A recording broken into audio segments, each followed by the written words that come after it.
The collapse of Evergrande should not be a surprise to anyone.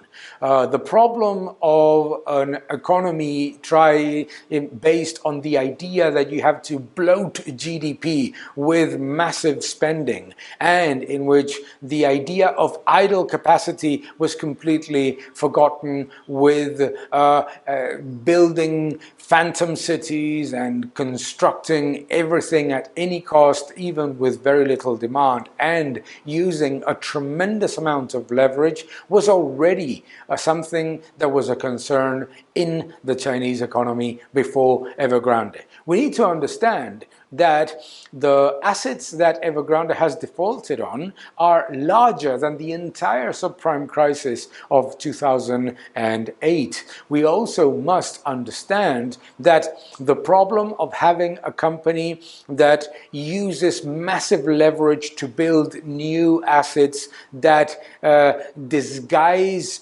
a lack of demand of previous assets with more activity, yet don't pay with cash flows their debt requirements, and therefore they're in a running to standstill strategy in order to stay afloat despite weak cash flows and massive indebtedness. That is not something that can be only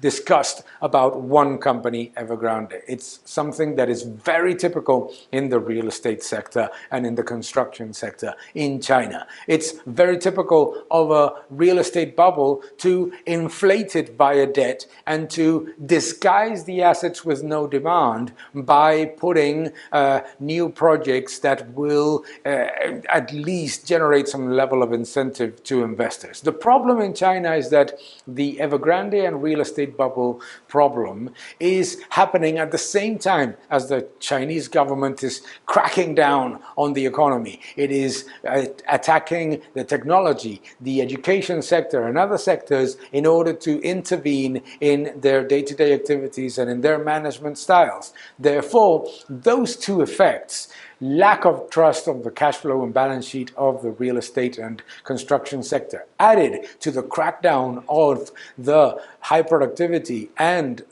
leading sectors, those two effects can generate an important risk to the Chinese economy that requires massive levels of debt to generate 1 unit of GDP. More importantly, it can certainly scare international investors and generate a ripple effect into the economies of the rest of Asia.